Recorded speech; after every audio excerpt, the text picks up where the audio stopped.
Jimenita Swain. And me, the Bahama Beauty, Monday through Thursday at 6 p.m. Only on the ZNS Network.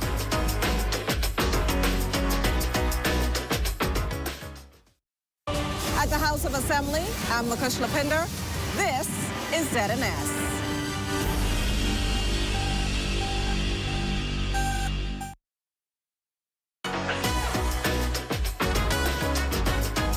It's What's Trending with Jimenita Swain and the Bahama Beauty at the Broadcasting Corporation of the Bahamas from Studio A. It all starts right now.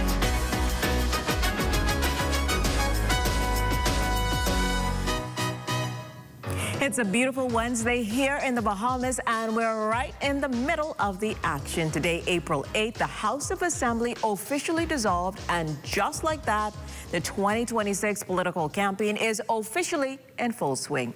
Welcome to What's Trending, where we break down everything happening and making waves across the country. I'm Jimenita Swain, so buckle up and let's get into it.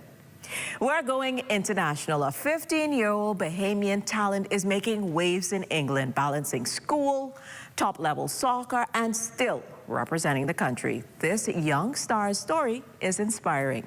Plus, April is Autism Awareness Month, and we're talking about understanding inclusion and the support available right here in the Bahamas. And our final spotlight today, a father and son share their personal journey with autism.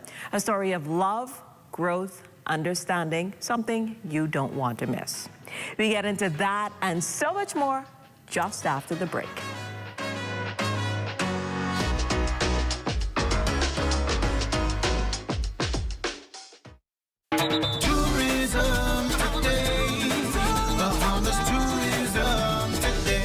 At the signing of a sister city agreement between Nassau, Bahamas and Nassau, Germany, Deputy Prime Minister and Minister of Tourism, the Honorable I. Chester Cooper, Director General Latia Duncombe, and Mayor of Nassau, Manuel Ligori, spoke to the importance of this historic, recently renewed connection. These agreements are important.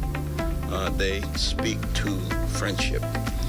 And I hope that these agreements allow us to get to know each other at a level where we continue to deepen that friendship. But I also hope that we have not signed or not renewed or refreshed an agreement today that will sit on a shelf. We hope that we can truly manifest the mission of the Sister City Agreement. This renewed town twinning agreement will strengthen cooperation across 4 key areas: cultural exchange, deepening engagement in the arts, heritage, education to strengthen mutual understanding, economic development, tourism linkages, trade opportunities, and innovation-led growth. It will also focus on education and youth empowerment, creating opportunities for academic exchange and programs that encourage global awareness and connection. As early as 1694, the capital of the Bahamas was given the name Nassau, named after our town in Nassau on the River Lahn. I'm very pleased that today we can give the starting signal for our official partnership. May these ties between our 2 towns and countries continue and grow stronger. For more tourism updates, visit Tourism Today or Bahamas.com. I'm Michael Miller, and this is Tourism Today.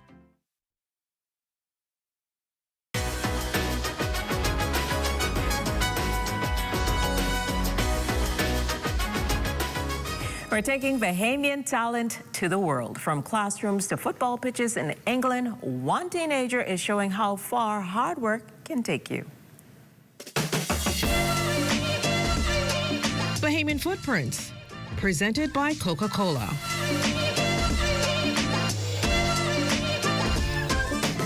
Meet 15-year-old Philip Kemp Jr. studying at Culford School, playing for his school's team and sporting 87's under-18 squad and representing the Bahamas at the under-15 level. We'll dive into his journey, see how he balances school, soccer, and life abroad, and hear what it means to stay connected to home while making his mark overseas. Philip, welcome to What's Trending. Hello, how are you? I'm great. It's so great to have you here with us this evening. Yes, ma'am. Awesome.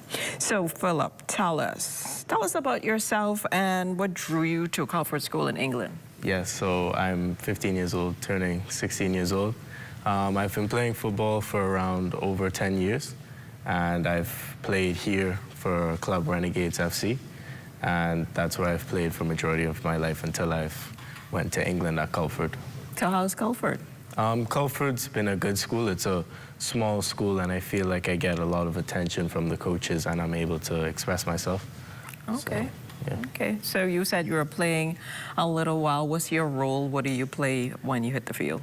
So I play center back, so it's majority a defensive role. Okay. So I tend to stop people from scoring goals, and I try to command the game from the back of the field. That sounds very impressive. So you've played Sporting 87 and represented the Bahamas at the under-15 level. What has that experience been like? Because I know that's very competitive, especially for your age too, right? Yes, ma'am. So I recently just traveled to Curacao with the under-15 national team, and it really exposed us to the competition that's out there. You know, it gave us an idea of how good other kids are our age. And the same thing with Sporting 87, you know, playing with people older than me, it's really allowed me to see how good some people are. And I imagine it allows you to grow as well as an athlete. Yeah.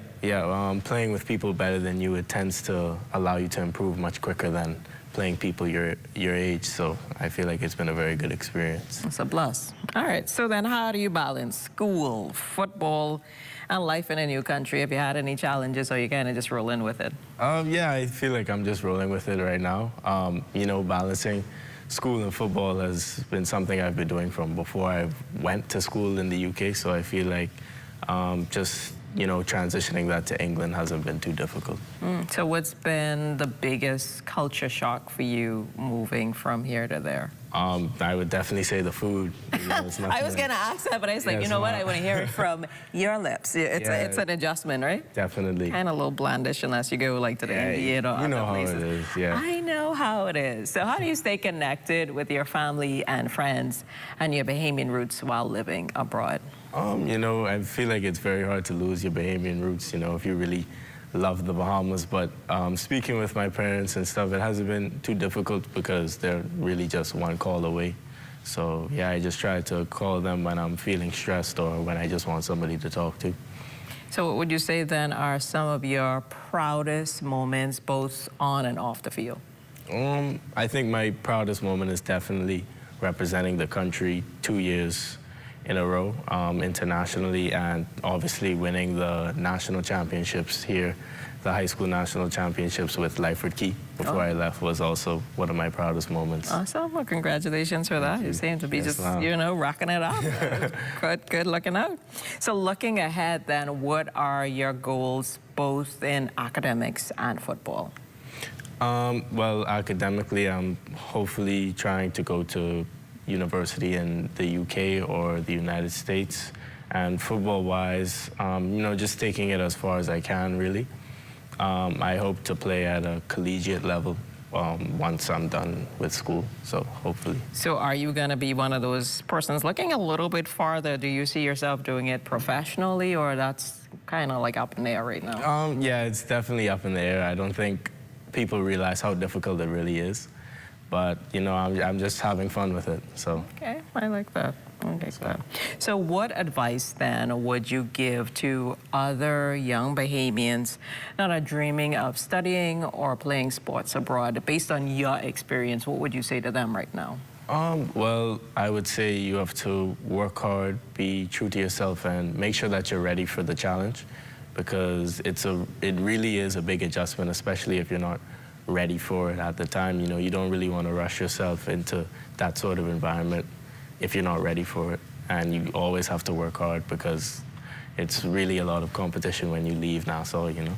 What do you think allowed you to be ready, to make you ready as you, I mean, that was good advice. Yeah, well, you know, I think you have to be ready to take it to the next level, right? I was just ready to take my game internationally, and yeah, that's about it. Made it happen. Yes. All right. Well, Phil, you're definitely making waves across the pond, so it's been great chatting with you today. We'll definitely look at what you do in the future, and you're definitely proof that determination is the key to getting it all done. So thank you so much for joining us this evening. No worries.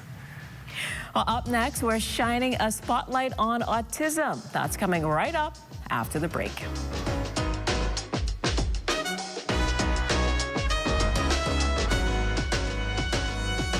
Tired of looking at the same old kitchen? Step 1. Our talented recommended designer Mark crafts a custom design just for you. Step 2. Once your design is ready, CBS Bahamas makes ordering effortless. Your dream kitchen is within reach. Step 3. Our recommended installers bring your vision to life, ensuring every detail is perfectly in place. Sit back and relax as your dream space becomes a reality. Visit cbsbahamas.com and start bringing your home improvement dreams to life today. I'm getting out, I'm moving on.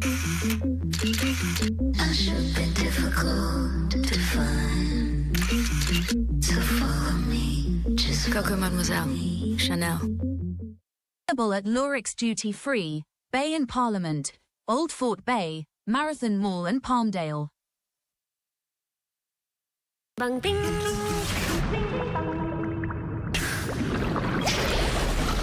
Bing bang ding, ding ding dong, bang bang bang, ding bang ding, bing bang ding, ding ding dong, bang bang bang, ding bang ding, bing bang ding,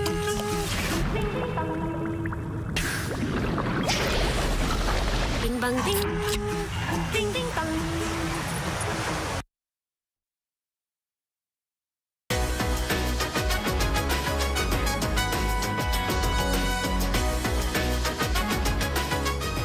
April is Autism Awareness Month, a time to build understanding, promote inclusion, and support individuals and families navigating autism. This month, we shine a spotlight on autism, raising awareness, encouraging acceptance, and celebrating the unique strengths of individuals on the spectrum. Here in the Bahamas, organizations like Reach Bahamas continue to play a vital role in advocacy, education, and support for families. Joining us today to talk more about Autism Month and the work being done is its chairman, Dwayne Gibson.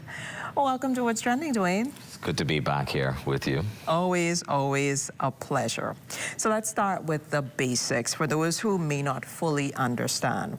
What is autism? Why is its awareness so important? And tell us a little bit about Reach and the role it plays to tie it all together. Sure. So autism is a neurological disorder that impacts speech, language, movement. It impacts your ability to understand. Sleep is also a challenge, but you know, it's a neurological hidden silent disorder.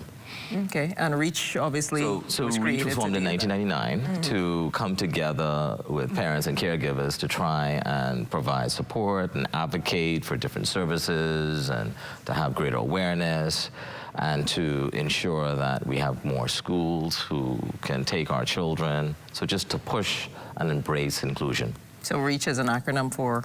Resources for Education and Autism and Related Challenges. Awesome. So you're covering everything in there. So we try to. How does autism then impact families here in the Bahamas, and what are some of the common challenges they face? Well, the first is that it puts a financial strain on a household because you need to have intervention measures, whether it's speech, language, behavior.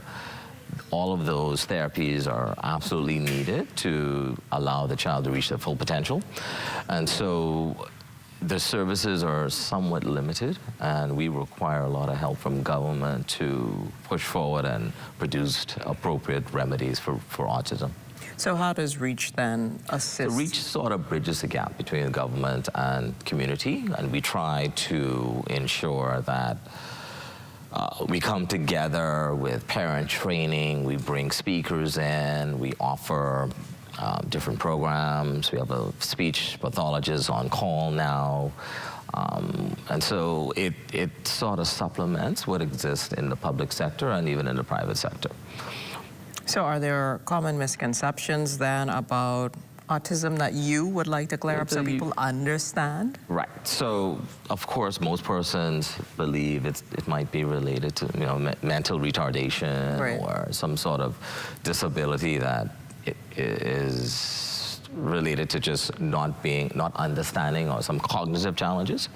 But autism is a very, very wide spectrum. And so you have a lot of children with different skill sets, and we want to just encourage their development and not put them in a box. So REACH really provides that safe space for parents to talk about what they're doing, what's successful, and we, of course, continue to push forward our programs. Understandable. That makes a lot of sense. So as we said earlier, Autism Awareness Month is actually this month, April. So what are some of the activities or initiatives that REACH has planned? So about 5 major activities. We had a Lighted Up Blue ceremony last week, which was phenomenal. The Prime Minister came, the Minister of Education came, and Social Services. Then we had our Easter egg hunt, which had about 100 young children from our community. They came by and they had Easter bunny and a lot of goods and treats. Okay. We have our T-shirt day, which is every Friday. So that we have these sparkling, nice T-shirts with different minds and embrace one community. And then we have our Fun Run Walk, which is going to be at the end of May. And of course, we have our parent training and parent sessions. We have an international speaker coming at the end of the month. We also have a raffle taking place, so it's quite a It sounds like a robust calendar of activities. That is awesome. So then, how can schools, workplaces, and the wider community become more inclusive and supportive to those in the autistic community? I think, we've been around for a while, and we see that the message is getting out, right? And so we just want to continue to encourage Bahamians as a whole in our society to not shun our young and older grouping of students and young adults. We're now trying to become more focused on vocational training for the older adults who have challenges. And so we just ask the community, if you believe you have a contribution to make or you want to hire someone who may be differently able, you can reach out to us and say, hey, listen, I want to help your organization. That'll be useful for us. Okay, and so what would you want persons to know? You mentioned the shunning aspect, that's one thing, but how can someone that's watching get involved or learn more, or even just assist? Yeah, just give us a call at 328-4123. Follow us on social media platforms. But I think what we really want is for just continued growth and awareness and tolerance. I think that's our message. April is a time when we celebrate our children. At our Lighted Up Blue ceremony, so many young children received awards. They're high flyers where they are, and we want to continue to just encourage the parents, encourage these young people, and the not so young. And as you mentioned, in some instances, there are these negative stigmas attached. But what are some of the positive sides that people may not look at? Like you say, your organization, for some may be a breath of fresh air or some kind of, just that lifeline to them. What are some of the strengths that you've seen? I think, when you have a child on the spectrum, you can't put them in a box, and they reach these unbelievable milestones. So, for instance, my son, he goes to the barber now. He sits in the chair comfortably. Before that would have been a challenge. He is able to navigate in social forms very well. And so when you see him adapt and, now he wants to go for walks and runs, you say, okay, you can see that he's becoming more acclimated in regular activities. And so just to see the growth and development over time and the perseverance is just rewarding. Awesome. Well, this is definitely an important conversation and a remander that awareness is just the beginning, obviously, but acceptance and inclusion is the message that we want to take Absolutely. away. So thank you so much, Dwayne, for joining us today and continue the good work with REACH and the awareness that you continue to raise. Thank you. Appreciate it. All right. Well, after the break, we sit down with a father and son as they open up about their journey with autism.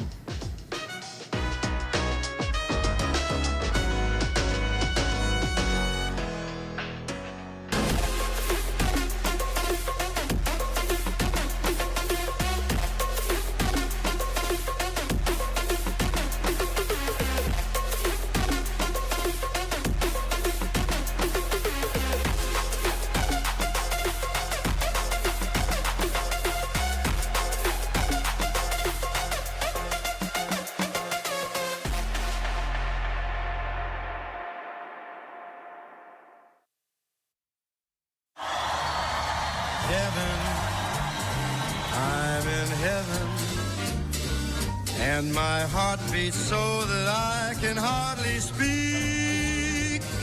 Out together, dancing cheek to cheek. I'm Jordan, by the way. Tom. Oh, isn't that nice?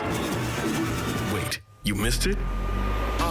You haven't been on the website. Here's how TDC can help you. Whether you're turning your home into a vacation rental, pitching a business idea, or growing what you've already started, the TDC is here to help. Visit tdcbahamas.com for every conversation, event, grant, and opportunity happening near you. Tourism is all of our business, and the TDC is here to support yours.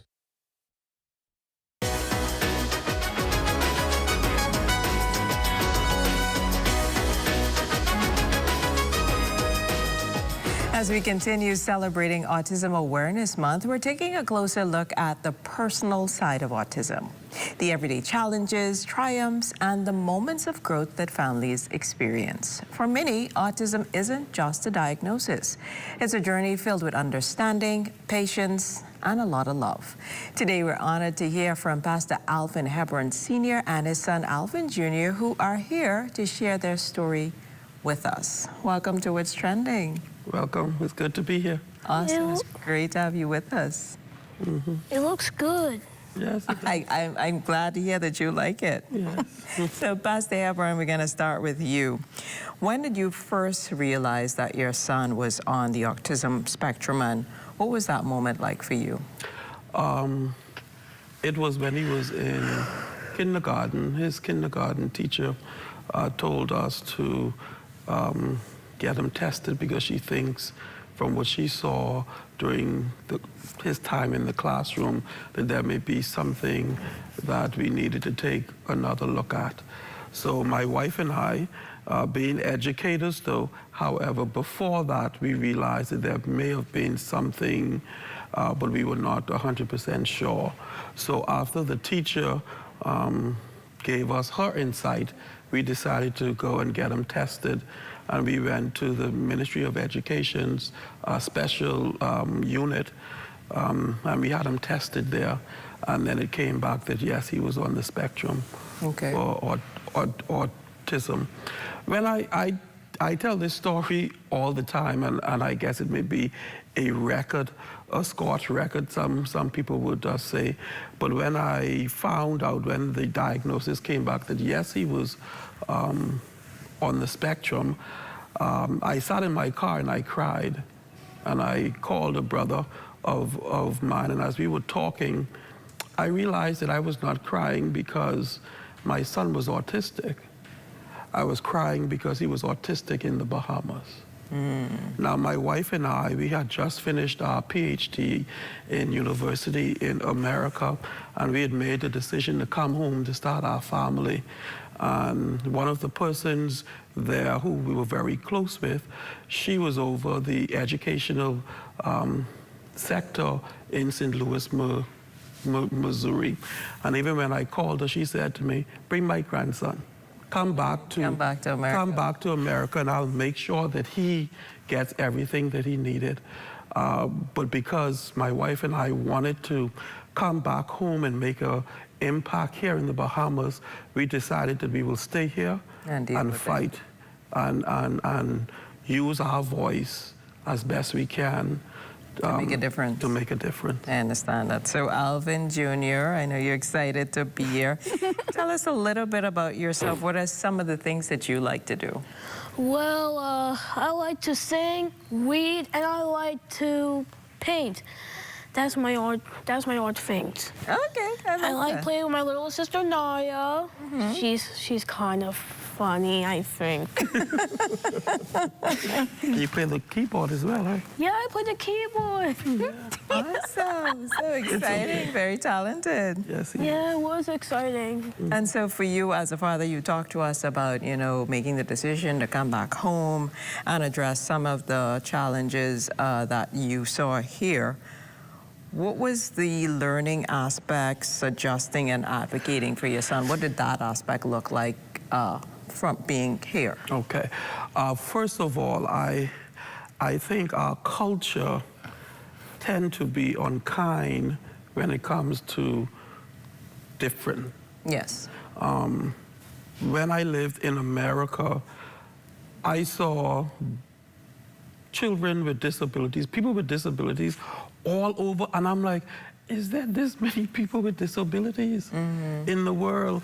And I come back home and I think we hide children that may be on the spectrum or that may have some sort of disability that we think is not normal. Right. And I think we need to address that as a society, because our children are our children, and everyone God has put here for a purpose. Yes. And we need to embrace that purpose. If you had to sum it up then, what's one thing that you would want persons to know about your son and others that are autistic about them? You gave us the example about being in the store and you know, the reaction to it. But what's the one thing you hope that you could share with someone today that they would keep in the back of their mind to maybe have a different reaction to someone else's child or person that's autistic? Don't beat everyone with the same stick. Okay. People are different. Like Jesus teaches, have a caring heart. And until you know the full story, don't pass judgment. Because many people would look at my son and say, well, he doesn't look like anything is wrong with him. Right. Technically, nothing is wrong with him. Right. He just processes different. How important has the work that REACH has provided you to support from REACH, how important has that been to the growth and success of dealing with your son and others? REACH is like a breath of fresh air. My wife and I, we thought it was us against the world when we first found out about AJ's diagnosis. When we got in contact through Miss Langdon and all of those there at REACH, and we got in that environment, it felt like, oh wow, there's someone who understands. There's a group of people who can say, okay, you don't have to explain anything. We understand. We understand just what's going on. Awesome. So that was a breath of fresh air. And we love REACH. We appreciate them so much. And from that first day, we decided we will be a part of this organization for the rest of our life. Awesome. Yeah. Well, thank you so much, Alvin Sr. and AJ, for being here with us today. We appreciate both of you joining us. You know, it's like conversations like these that really remind us that autism is something to be understood. Yes, you know what I mean? yes. Not just something to be overlooked, but it's something that should be embraced with compassion and love. So Yes. thank you for enlightening us and just sharing your story with us. And thank you for shining the light, helping us to shine the light. No problem. Well, what's trending continues after the break. Stay with us.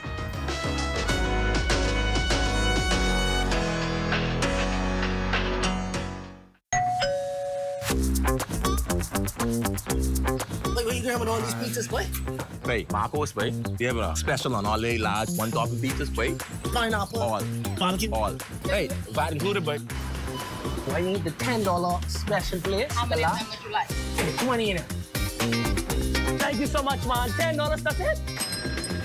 The Marcos got that deal, boy.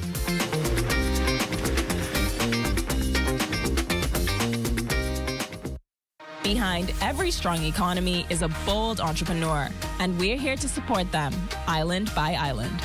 On Cat Island, we've helped 17 entrepreneurs turn their dreams into thriving businesses. Through over $360,000 in approved funding, the SBDC is strengthening Cat Island's economy by investing in its leading sectors: agriculture, fuel, and fishing. No matter the island, every business we support strengthens the economy, starting with yours. SBDC Bahamas. Heaven, I'm in heaven, and my heart beats so that I can hardly speak. Out together, dancing cheek to cheek. I'm Jordan, by the way. Tom.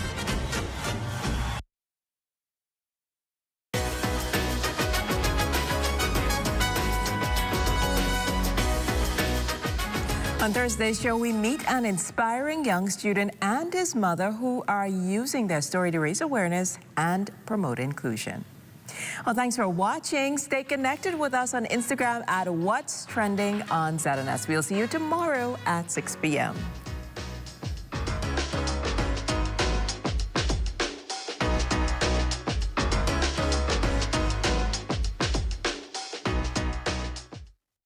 At Rusty Bethel Drive, I'm Paiswell Forbes. This is ZNS.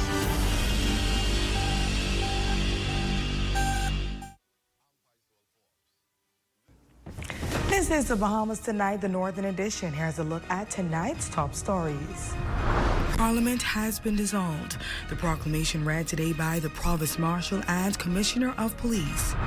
The PLP chairman is calling for a peaceful disagreement as the country enters the election season. And right now, long lines are being seen at parliamentary registration offices as voters rush to meet today's deadline. The Bahamas Tonight Northern Edition starts now.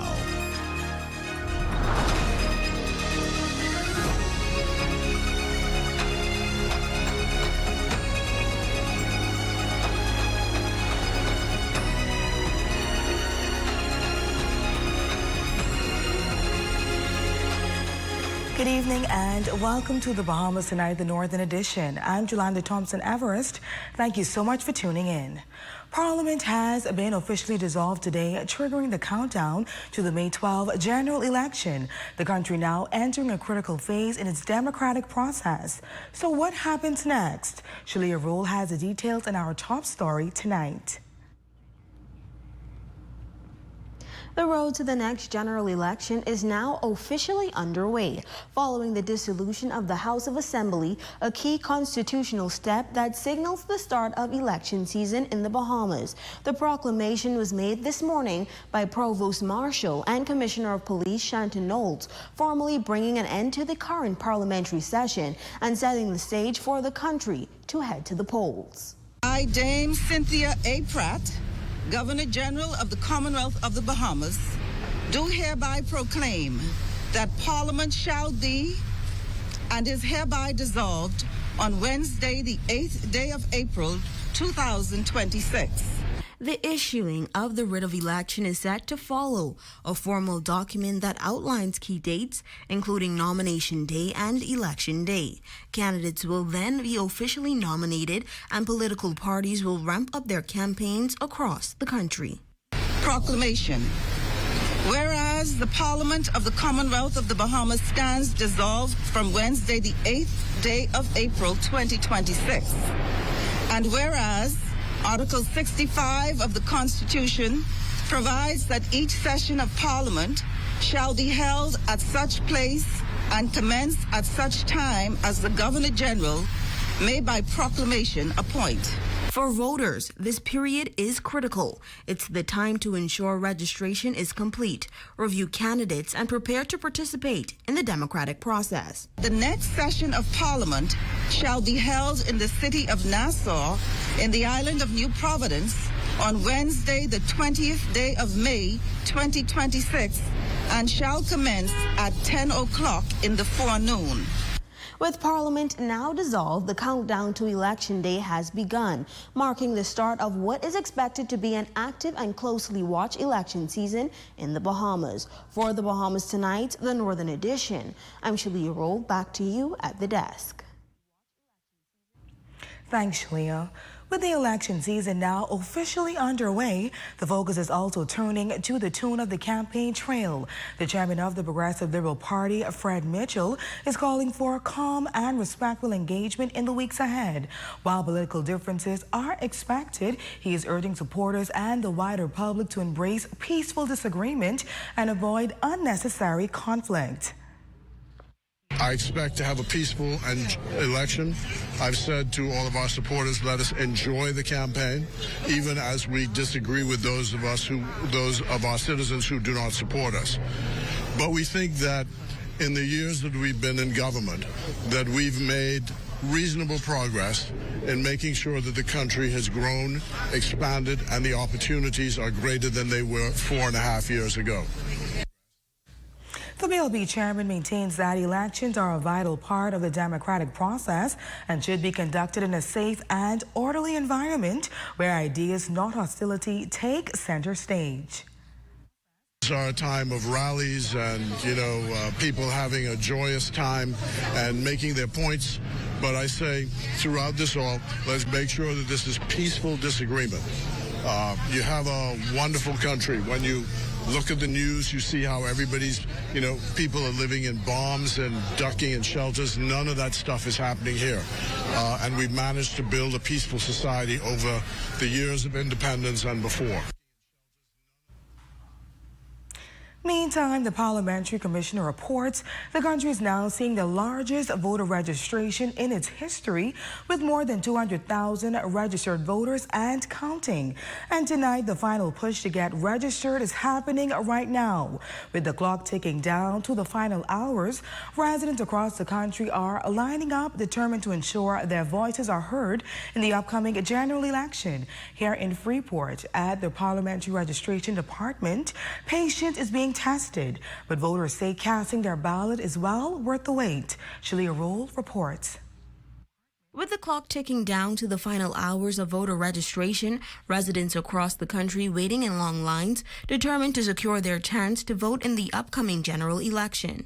At the Parliamentary Registration Department in Freeport, the mood was a mix of frustration and determination, as long wait times tested the patience of many. These voters expressing why they waited last minute to register to vote. The information that, they were sharing, that you could use your old voter's card, I had high hopes that I could find it, and I couldn't. This is a long line because it's the last day. What could I say? The only reason why I didn't do it early because my passport was up, and I think you might need that. I had to work, so I did not know really. I didn't have much time or what's not. Despite the strong turnout, some residents also expressed concerns about the process itself, saying it's time to move away from the handwritten system and adopt a more modern, efficient approach to voter registration. I'm sure there's a way to modernize it to make it faster. People, for the situation what's happening right now, because I feel like the lines are too long. Now that election season is underway, many residents say they're ready for the road ahead. They're also sharing why they believe it's important to vote and have their voices heard, while a first-time voter expressed that she doesn't see the need to head to the polls come May 12th. A freedom that we should all exercise. It's important to always have your voice heard in any aspect you could do, be it voting or just sharing your opinion loudly and rudely. I think PLB and FNM is the same party. It doesn't matter you vote the PLB or FNM. It looks like only them two parties are winning. I feel like we should exercise it. We have kids, I have kids, so I feel like we can try our best to stay. I don't know about that.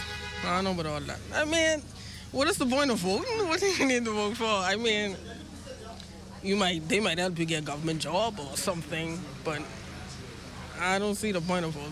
For the Bahamas Tonight, the Northern Edition, I'm Shalia Roll. Meanwhile, Family Island Administrator for Barry Island District, Shanrose Thompson, gave an overview of the voter registration process from that northern island. The administrator says she was pleased with the response from the residents on the final day. We have one or two people dropping in. Most of the persons would have came in and had the process done, as I will put out the public notice, so they took heed to that and they took advantage of it. There were no hiccups, no problems. Everything went smoothly, and we are still in the process, like I say, today, of registering the residents and any of those persons who are willing to transfer and new voters. While the process has been a smooth one, Ms. Thompson gave a breakdown of the process from the surrounding keys. For the mainland, we're looking at maybe 1,000 plus persons, and then there's over 400 on, I think, Coco Key by itself, and maybe another 250 on Stirrups Key. We also had some persons from Real Key came over.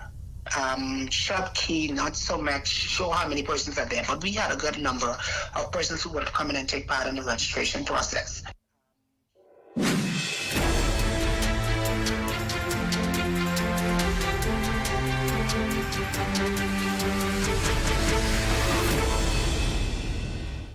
Over on the island of Abaco, Family Island Administrator for North Abaco, including Grand Key and Green Turtle Key, Stephen Wilson, is encouraged by the response of residents on Abaco.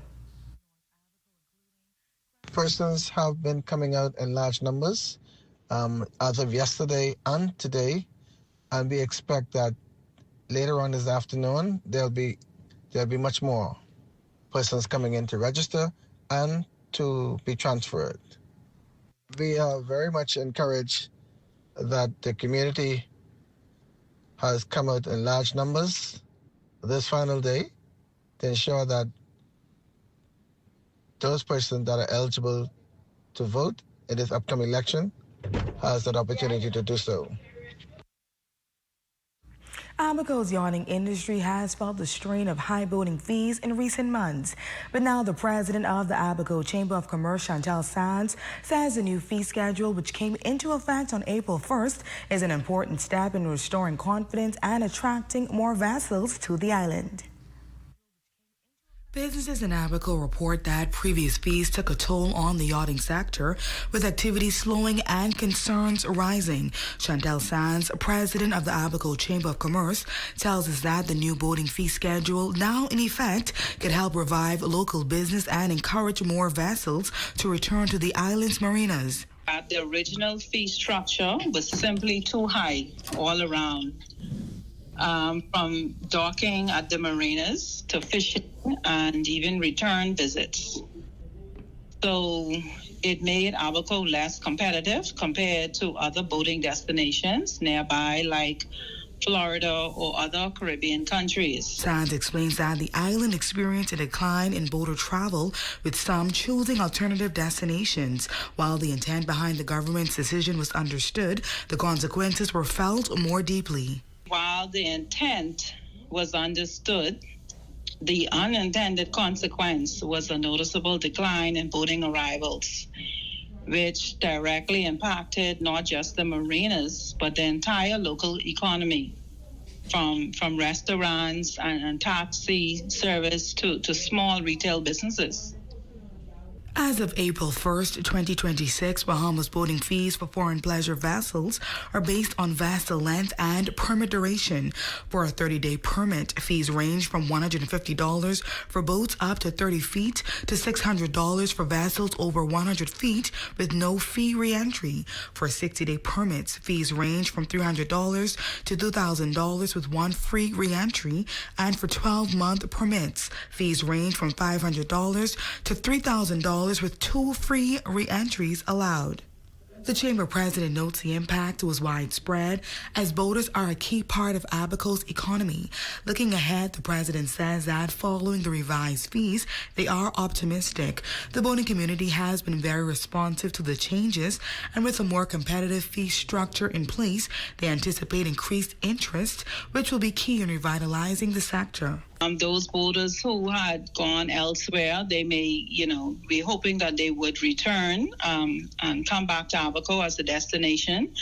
However, we know rebuilding momentum takes time, so continued promotion and consistent policy will be key. The Chamber President adds that they will continue actively advocating for improvements where needed, aiming for ongoing collaboration and targeted marketing to bring voters back.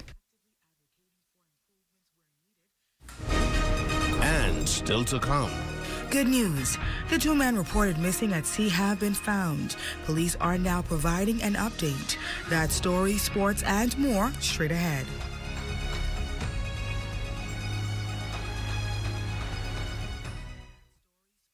There are some things that are undeniably Bahamian. A good count salad, junkanoo, the way we worship, the way we take care of one another, all undeniably Bahamian. And right in the midst of our iconic things, places, and people is Commonwealth Bank.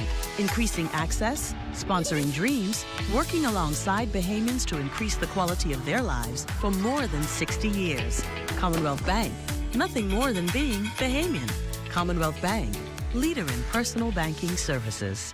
Come on down and see what Dolly Madison has in store for you. Renovate and rejuvenate at Dolly Madison. Save more drugs, from cosmetics to prosthetics. What you need for your family, the brands you're looking for, the quality you expect, vitamins you need, and prescriptions you came for. Feel the love. Save more at Save More Drugs. A storied party falling apart. F&M's fleeing. Chaos. Confusion. Even court battles. What's happening with the F&M is sad. Divided. Directionless. Dysfunctional. The ones left behind won't admit it, but it's chaos inside.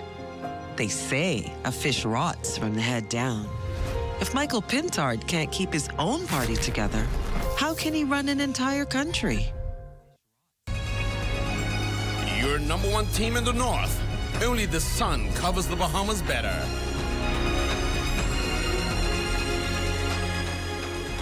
Welcome back. Good news tonight. Police confirmed that the two men who were reported missing at sea on Monday from West End, Grand Bahama have been safely rescued. Authorities say the men were assisted to shore by a concerned citizen and are in both good health. Preliminary reports indicate their vessel experienced engine trouble while at sea.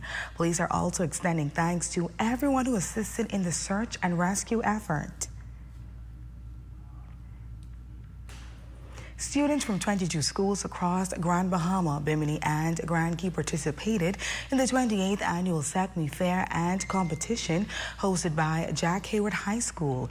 President of the SECME Club, Leona Andrew, says the aim is to encourage students by promoting their technical skills, which she hopes would spark a greater interest in science, technology, engineering, and math. While Ministry of Education official Denise Nairn says the SECME event could offer big rewards in terms of higher education for students.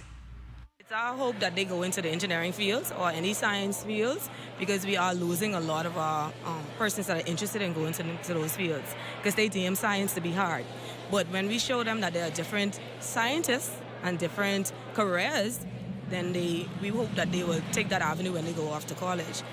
We had a joint program with Kettering University, where Kettering University would award our top students, two of our top students, a male and a female, for a 5-week summer program at the university. Representatives of the Bahamas Society of Engineers, James Carey, highlights the island's potential as a future tech hub. While host physics teacher says some students are already showing strong creative and critical thinking skills. It's important for us to support the kids in terms of their competition because they may be the future engineers or future developers of this island and this community. And of course, you know, Grand Bahama is supposed to be that tech hub.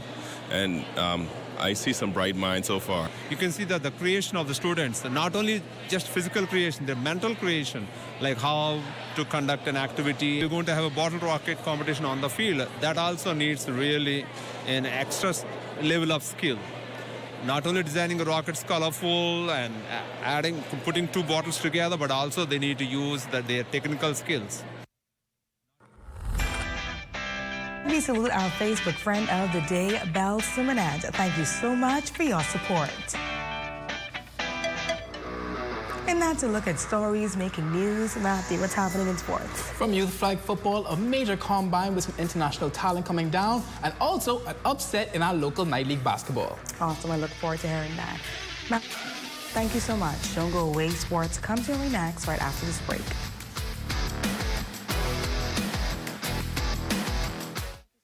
News in the making? Call us at 352-9713 or 359-5167, or you can email us at zns3news@gmail.com. Journey to a serene oasis.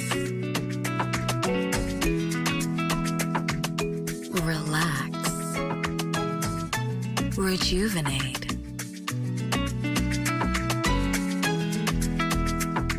Renew.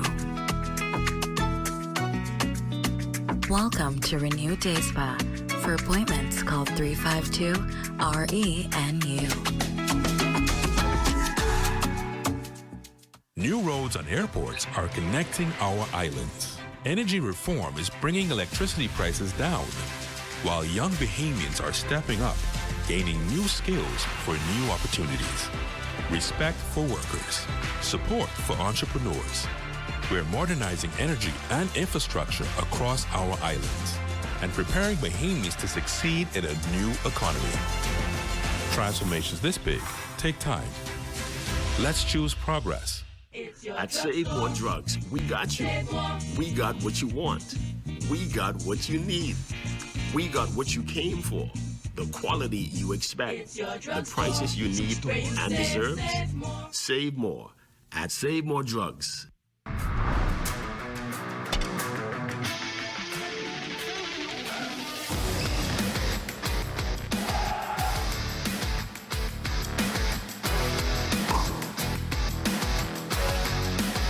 Good evening, everyone, and welcome to the ZNS Sports Cave. I'm Matthew Martinborough. First off the bench, the Shockwave Elite Youth Flag Football Program hosting its Easter Combine Showcase over the weekend, with special guest Zephyr Hills Christian Academy in attendance. Founder of the program, Eugene McMinn, says the endeavor wouldn't have been possible without the local support. I want to give a shout out to all the ground beaming parents, man, for trusting me with their kids. That's a big deal, and it's huge because the reason why they're back is because those first set of kids we sent over, they did a great job, and that's why they're here a second time. Because they say, man, y'all got more back there like you, and they say, yeah. So a lot of phone calls, a lot of back and forward, planning dates, because they have a lot of stuff going on in the middle of spring camp. So it's awesome to have them back here. It means a lot to the program. It also means a lot to the kids. It means a lot to the parents. And both head coach B.J. Hall and defensive backs coach Donovan Harris of Zephyr Hills Christian Academy say the purpose of the showcase is to see the youngsters who have been working and preparing for their next opportunity. Man, the 2 P, man, passion and purpose, man. Just keep going. You have passion, you have purpose, everything else will take care of itself. And then you add God in there, nobody can stop you. Hey, see what guys been working, what guys maybe haven't been working, right? So it's great getting out here. Great vacation for me and my wife, but also, great opportunity to give back and see, what kids are progressing and what the Shockwave Elite crew is really doing. Pitching over to the diamond as the Friends for Life Committee's Ramel Fish Knowles Invitational Fast Pitch Softball Tournament wrapped up on Sunday. In the ladies' gold medal game, it was New Providence battle between the Ballers and Black Scorpions, but it was the Ballers prevailing in the 7-6 win, led by MVP pitcher Thela Stevens. For the men's gold medal game, MVP pitcher Thomas Davis and the Gremlins out of the nation's capital took the win over Grand Bahama's Quality Life and Press players 5-1. Finishing on the fast break is Night League basketball. In the championship series, the New Era Gym Rats shocked the Dudley boys with the 73-69 win in Game 1. The loss is the first for the Dudley boys all season. Edgriel Martinborough led the Gym Rats with 24 points and 7 rebounds. And for the Dudley boys, Trevor Bain put up a valiant effort of 19 points and 12 rebounds in the loss.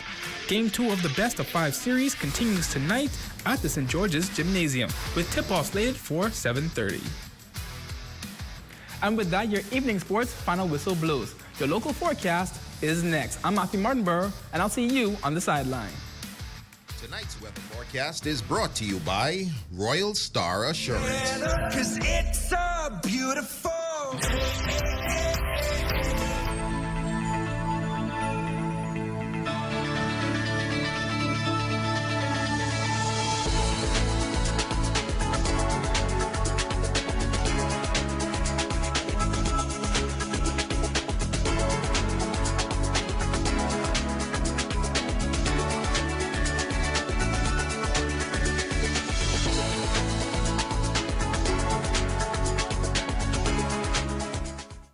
Save more drugs. We got you.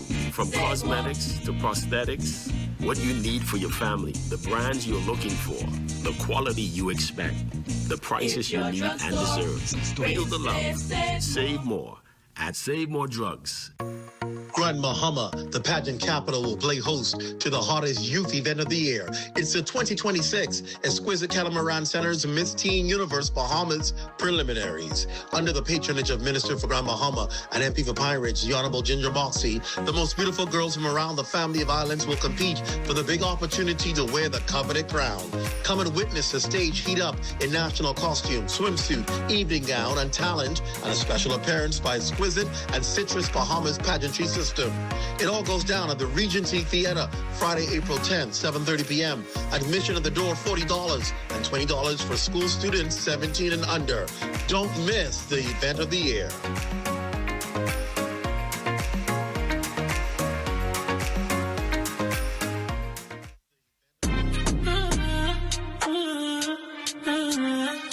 We wanted to introduce persons that have never been in the gym into the gym. And the way we do that is by bringing them into a boot camp, introducing them to like cardio on the road, core training, aerobics training, and stuff like that. And then we introduce them slowly into a little bit of training in the gym. So eventually they can graduate into going to the gym. That's the whole purpose of NASFIT boot camp.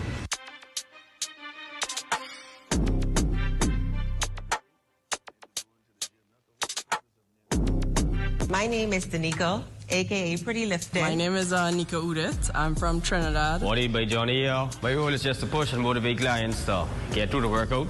No matter how hard it is, you push yourself and commit. With the first one we did, the community loved it because we put out all those results.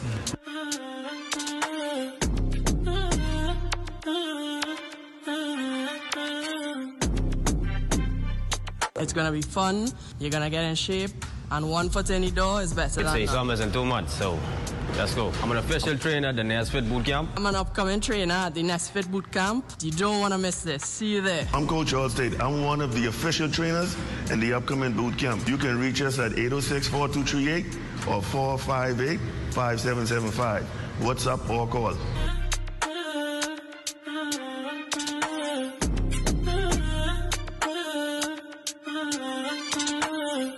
This is definitely the time for BAMSI to continue to build on the progress that we've made. There's now drone technology. There's now year-round container farming. You have hydroponics. You have aquaponics. You have precision farming. There have been record numbers of enrollments, record numbers of flat fishing certifications. We've had record enrollments in our online courses. Students from across the family of islands. Because in BAMSI, we're not just cultivating produce. We're cultivating producers.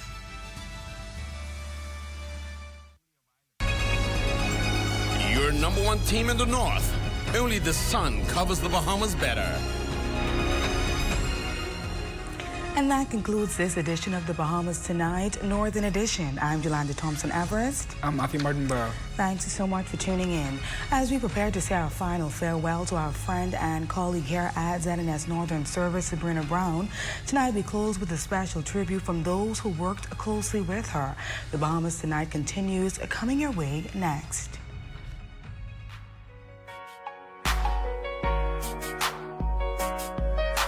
She was just this person I always could come to. Her door was always open. Even when I had days where my head was down, I wasn't feeling good, she would always encourage me and say, hey, you could do it. You know, don't let nothing discourage you. My last words speaking with Miss Brown, I would remember her as someone who always had faith, because even in her last days, when you ask her how she's doing, she would always say, I'm good, you know, I'm coming back, God keep me, he already brought me through this. And she is always someone that just believes. If you had an idea or you had something to do, you could go knock on that door and you wouldn't hear a no. You might hear a maybe. You might go through some days, you might have some long conversations. Because Sabrina knew what she wanted. She was always that type of person that she knew where she wanted to go. I feel like she was God sent. So she literally became like my go-to person. I would just come to work and she'd be the first person I look for, kick off my foot in her office, and now she'd go, close the door, close the door. What you saying? And, you know, like I became her boy. Like it was like, hey, that's Sabrina, that's the boss lady. Y'all don't upset her, y'all don't vex her, y'all don't, you know. So we developed a real good relationship where she became a person who I knew I could call on, whether it was work-related, whether it was just looking for advice. She pushed us, pushed me, you know, to keep going. I remember, if I talk about a memory, I was on the radio and we would, you know, do a lot. And after we finished doing what we do, I think she called me in the office one day and I thought she was upset with me. She was like, I called in your name, man. I come to tell you I enjoy what you're doing, but something you ain't doing for me. And I said, what? She said, you need to call your name because I need people to know who you are.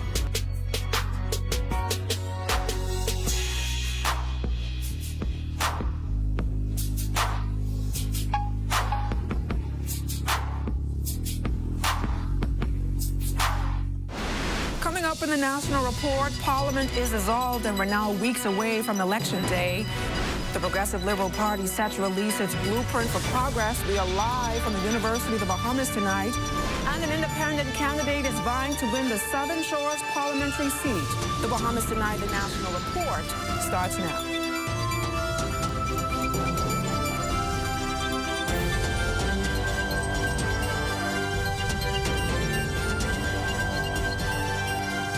Good evening and welcome to the broadcast. The stage is now set for the May 12th general election now that Parliament has been dissolved. Corvell Python reports on today's proclamation and what happens next.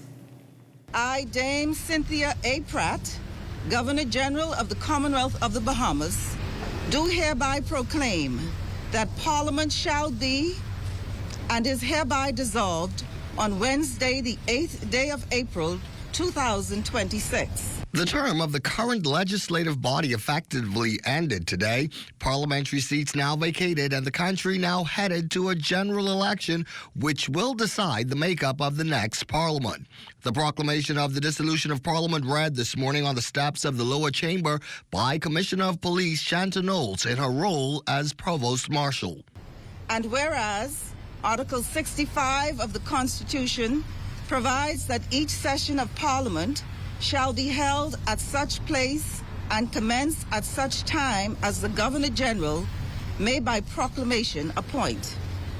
Now, therefore, I, Dame Cynthia A. Pratt, Governor-General of the Commonwealth of the Bahamas, acting in accordance with the advice of the Prime Minister, do hereby proclaim that the next session of Parliament shall be held in the city of Nassau in the island of New Providence on Wednesday, the 20th day of May, 2026, and shall commence at 10 o'clock in the forenoon. With the dissolution of Parliament comes a closing of the window for those needing to still register to vote. Progressive Liberal Party Chairman, the Honorable Fred Mitchell, speaking to reporters moments after the proclamation was read, again urged eligible voters to complete the registration process ahead of Wednesday night's deadline. Admitting that the registration process has had some challenges, he also called for a little patience as well. The writ of elections, I'm advised, would be issued tomorrow, so that means that the last day for registering is today. So those who have not managed to do so, please do so today. And please be patient. I mean, people have complained about the lines and the fact that it's been slow but just be patient, and I think it'll all get done. The general election will take place on Tuesday, May 12th. There was some confusion about when that voter registration would close. The Parliamentary Registration Department has since clarified that registration will end at 10 tonight. For the Bahamas Tonight, I'm Corvell Pfeiffer. Thanks a lot, Corvell. Well, on this final day of voter registration, a large number of persons making a last-ditch effort to be in that number on Election Day come May 12th. Leah Cooper is live with the Parliamentary Commissioner for an update. Good evening, Leah. Good evening. We're down to the final hours before voter registration closes across the country, and we're here with the man that is in charge of it all, Parliamentary Commissioner Harrison Thompson. How are you? I'm in top shape today. All right, that's good. So what's it been like today for the entire department on this last day? It's been very hectic. People were in from early this morning, and we expect that it will continue late in the night. We anticipate that we'll be working into tomorrow morning. All right. So when is the deadline for someone to register to vote tonight? At what time would they need to be on the line? They need to be on the line by 10 p.m. tonight, and we'll accommodate everyone who's on the line at 10 p.m. tonight. They'll be on the register for the elections. All right, Mr. Thompson, we know that the writ will be issued tomorrow. Can you tell us or give us a timeline of what's to follow, like nomination day, advance polling, etc.? After the writ is issued tomorrow, nomination day will be on the 16th of this month. Then we would move to the advance poll, which is on the 30th of April. Then we move into May for the elections. All right. And for those wanting to apply for advance polling, how do you do that, and what's the deadline? The deadline for the advance poll is the 25th of April for those in the Bahamas. Those overseas is the 17th of April. Those overseas will need to fill out the J form. Those in the Bahamas fill out the K form. You could either come in to the office and get a copy, fill it out manually like that, or you can go online and fill it out at the Bahamas network. All right, thank you so much, Mr. Thompson. There you have it. You have a few short hours to register to vote for the election, which will take place on May 12th. From the Parliamentary Registration Department, I'm Leah Cooper, sending it back to you at the desk. The governing Progressive Liberal Party officially unveiling its Blueprint for Progress platform tonight. Lloyd Allen is live at the University of Bahamas to tell us what's in the progress report that will guess the PLP's legislative agenda once elected. Good evening, Lloyd. Well, again, good evening, LaDawn, and good evening, Bahamas. In just moments, the Progressive Liberal Party will be launching its Blueprint for Progress, and helping us to navigate what exactly that means is Latre Raming. He's the Progressive Liberal Party communications lead. Latre, of course, a big night tonight. Many persons already arriving. What can we expect? I think, if anyone who follows politics understands that the manifesto and the platform is a contract with the Bahamian people. What we will be saying tonight is that this is a new mandate that we will be seeking. The Prime Minister and his team will be seeking from the public. Obviously, he will set the course of direction. We believe that elections are about choices in an election, and I think he wants to be able to put his version of the future towards the Bahamian people and help them decide whether or not this is a contract that they want to continue with, or obviously the argument is either we move forward as a country or we move backward, and that's the argument the Prime Minister will make tonight. Now, already tonight, we've seen a lot of politicians and party representatives, but again, the Prime Minister has also been tracking his progress these past few years as well. Yeah, something that the Prime Minister will introduce to the public for the first time is a blueprint for tracker, which means the government will publish its internal tracking of its policy commitments that would have made in the blueprint for change. It's going to be the first time a government has publicized such a document. I think that's something the Prime Minister is proud about.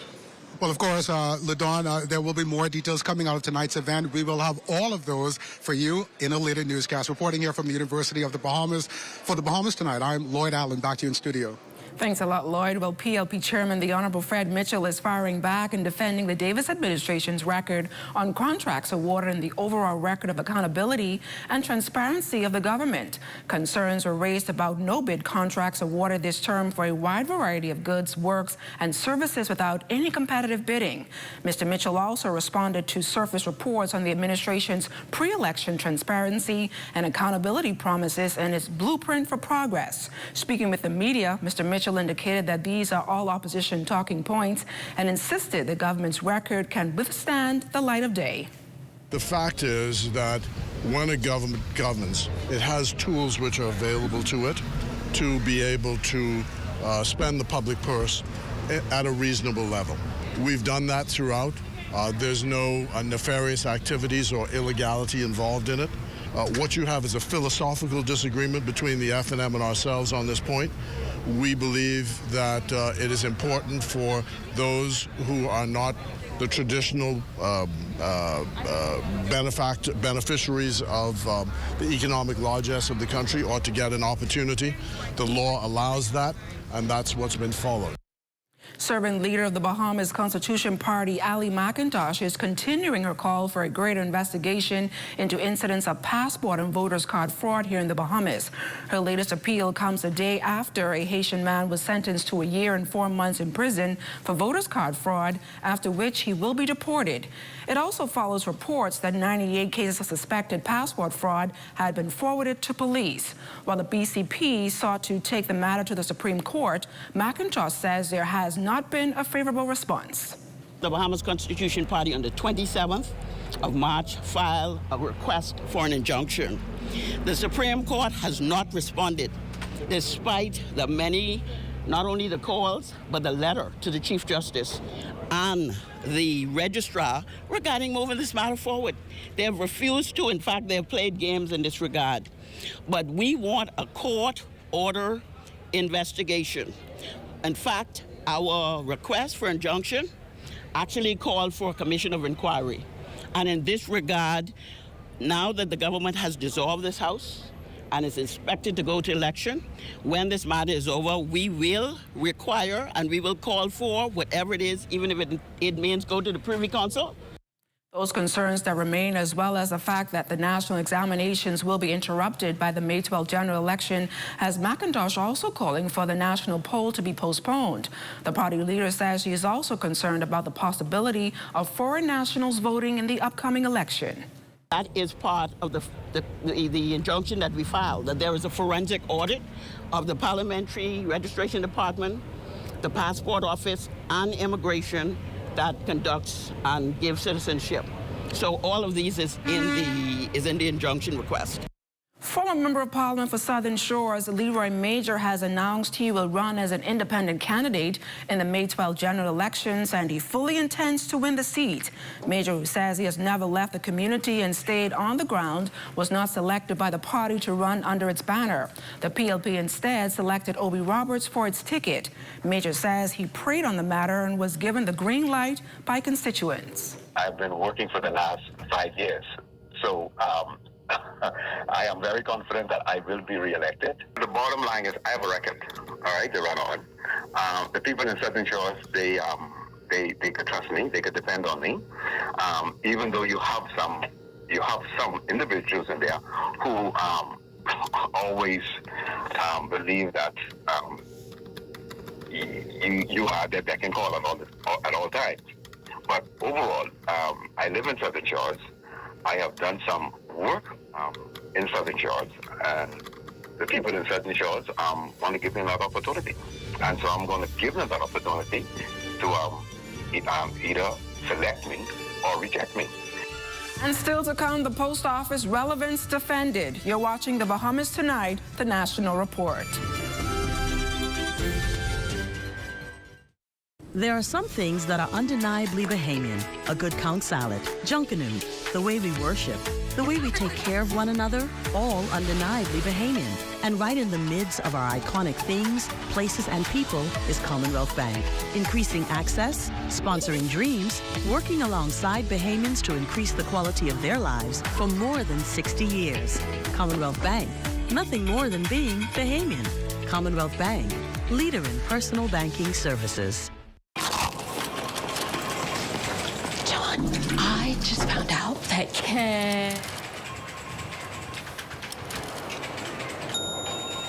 KFC has an irresistible promo. Crunch into the juicy flavor of the new KFC Rapstar. A classic made modern that's crunchy, melty, and grilled to perfection for all the journeys of your day. KFC, it's finger-licking good. Welcome back to another episode of The Movement. For generations, Potter's Key Dock has powered livelihoods without ever being powered itself. This historic marine hub has operated through ingenuity, resilience, and makeshift solutions. But today, it stands on the threshold of transformation. Well, the groundwork has officially started to electrify the Potter's Key Dock for the very first time in our nation's history. And the Ministry of Energy is calling the project a major step in modernization and sustainability. The Ministry of Energy is now laying the groundwork to electrify the dock for the very first time. And leading the charge is Energy Minister JoBeth Colby Davis, who toured the site meeting with vendors whose daily lives stand to benefit from this long-awaited upgrade. I think all the vendors are grateful for it because we use sometimes 4 or 5 generators a year. And we say thank you to the minister. So today, this project means access to reliable and sustainable power to continue to grow their businesses. The electrification project is being led by the Ministry of Energy, working alongside Bahamas Power and Light, the Ministry of Agriculture and Marine Resources, and the Ministry of Works. This new system will introduce lowering operational costs and environmental impact over time. Each individual stall will have their own dedicated meter. We are also installing spare infrastructure for the next 20, 30, even 40 years. The Ministry of Energy is so proud to be at the forefront of this national and historic initiative, and we invite everyone to celebrate the electrification of Potter's Key Dock. Now, vendors say that more reliable electricity changes everything. But of course, the Ministry of Energy says that this project is just a part of a more elaborate plan to make the Bahamas into a more energy-efficient place. It's back. Agri-Expo 2026, presented by the Ministry of Agriculture and Marine Resources, April 10th through 12th at the Gladstone Road Agriculture Center. Agriculture, our heritage, our future, comes alive with the latest farming technologies, exciting cooking demonstrations and competitions, Bahamian farmers and vendors from across the islands, fun for the kids at the Kitty Corner, nightly musical concerts, and free admission for everyone. Bring the whole family and celebrate what feeds our nation. Agri-Expo 2026. Let's get growing. You're looking at a shot of University Drive. The Central Detective Unit is on the left with Bahamas Customs on the right. That shot courtesy of drone pilot Shane Gibson. Tenants are making their voices heard as rent control officials reveal that complaints are increasing more than ever before. Leah Cooper reports. Rent complaints are on the increase. In the past 12 to 24 months, the Consumer Affairs Department, headed by Rex Adderley, reports nearly 300 complaints, with rent increases the biggest grievance. We would have received in the amount of 265 rent complaints here at the Consumer Affairs Office.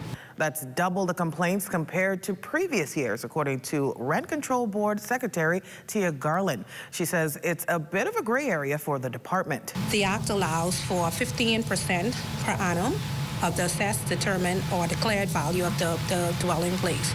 So once the landlord does not exceed that 15%, it's safe. Now, the only thing they will have to provide is due notice. Due notice will be on a monthly rental, that's 30 days. While most complaints are still under investigation, tenants struggle to keep up. However, a small number have resulted in enforcement. We have a rent control board that's been established from December of 2025. From that date to now, we would have had about 13 matters before the rent control board. 7 are still ongoing, and 6 have been successfully completed. More surprising, the rental law hasn't been updated for 50 years. Many believe it's long overdue to protect both tenants and landlords. Garland says a lot of the landlords rely on their lease agreement and rarely check if it lines up with the Rent Control Act, which was passed in Parliament back in 1975. And there's been no amendment since. The act is outdated. Currently, we have submitted a proposal for it to be amended. We're just waiting on the relevant authorities to approve and make it law. Now, it's also important to note that if a lease agreement is found in contradiction of the law trumps that agreement, regardless of whether it's a signed contract. Last October, government made efforts to amend the law with draft aimed at striking a delicate balance between landlords and tenants' rights. With the dissolution of Parliament, that bill must wait for the new session. For the Bahamas Tonight, I'm Leah Cooper. Prime Minister the Honorable Philip Davis yesterday defended the relevance of the post office and sought to give opposition leader the Honorable Michael Pintard a history lesson on its importance. Pintard recently opined that the government should consider eliminating several post office services, particularly its savings bank. But Mr. Davis pushed back, noting that the post office remains a symbol of commitment, reliability, and untapped potential. The post office is not simply a building where letters are sorted and stamps are sold. It is a part of our national infrastructure. It is the connective tissue of our archipelago that reaches every island, every settlement, and every community across our Commonwealth, where no other service does. The Prime Minister's comments came as he brought remarks during the soft opening and renaming of the Shirley Street Post Office, now the John V. Saunders Post Office, on Tuesday. There he argued that the number of Bahamians making use of the post office's savings bank services is growing, and it remains a lifeline for many across this country. More than 35,000 Bahamians hold accounts there. New accounts continue to open across the country, including in the Family Islands. There are pensioners, working families, fishermen, farmers, and small business owners who built their financial security through this institution because it was there, serving our people when other options were not. This portion of the news is brought to you by Folk Call Smart Pass, the smart way to pay at the pump.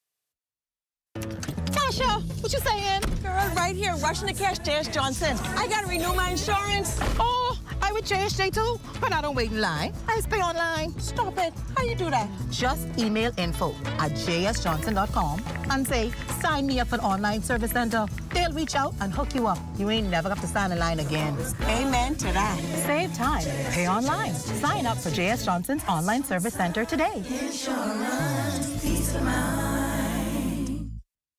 2021. Borders overrun. Gang wars raging. Crime out of control. 4 years later, we're stronger. More than 1,000 new police and defense force officers, new interceptors protecting our waters, record numbers repatriated, and with stronger security partnerships, tougher anti-gang laws, and shantytown crackdowns, we're tightening our grip. Stronger borders, safer streets.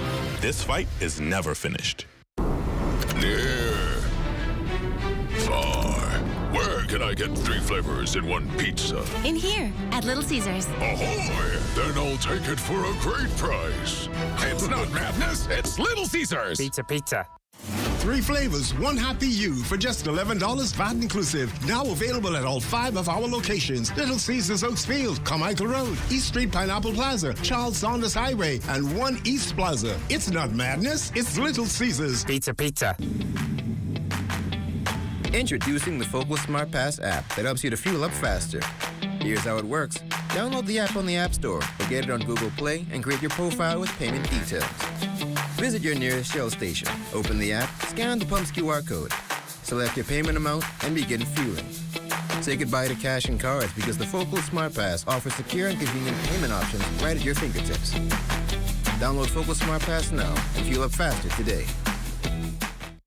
Well, it's a wet hump Wednesday. Royston and Marlena joins us live for a sneak peek of Access Now. Hello, guys. Hello. And good evening to you, LaDawn. Listen, the wet days are not my favorite. I mean, they're good days to stay home and maybe watch a movie. But you can never stay home and watch the movie when it happens during the week. You always have to go out and drive, and nothing like the roads when there's water on them. I know. Oh, my gosh. Okay, keep it calm out there. Well, tonight in Access Now, what we've got is some students, some high schools in particular, who have a chance at getting some musical scholarship with some top universities. Very excited about that. Don't want to miss out on that opportunity. And speaking of learning, a Bahamian financial educator gets an award in the States, and she's the first Black woman to get it. So let's hear all about that and everything she's doing for financial literacy. That's coming up in our show. Oh, yeah. All right, stay with us. The Bahamas Tonight, the National Report continues right after this.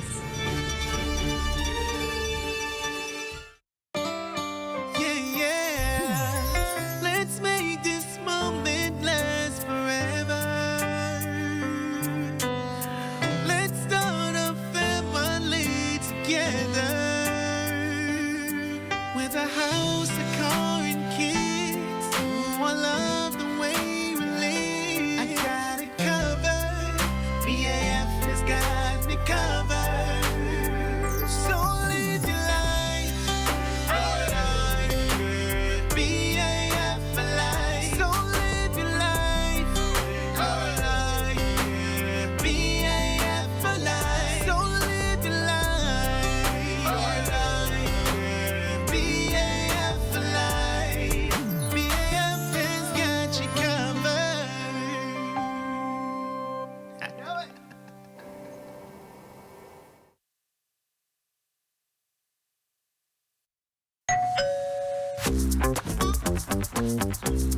Like, where you grabbing all these pizzas, boy?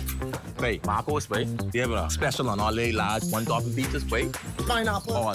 Barbecue. All. Hey, VAT included, but I need the $10 special plate. How many would you like? 20 in it. Thank you so much, man. $10, that's it. The Marcos got that deal, boy.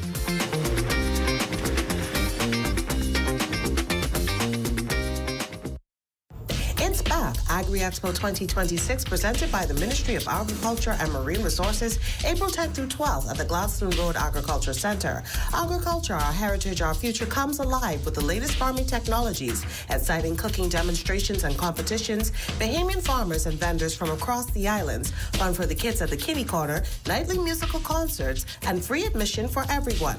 Bring the whole family and celebrate what feeds our nation. Agri-Expo 2026. Let's get growing. Throughout our lifetime, we must all make decisions. No matter how we choose, the right one just needs to be made.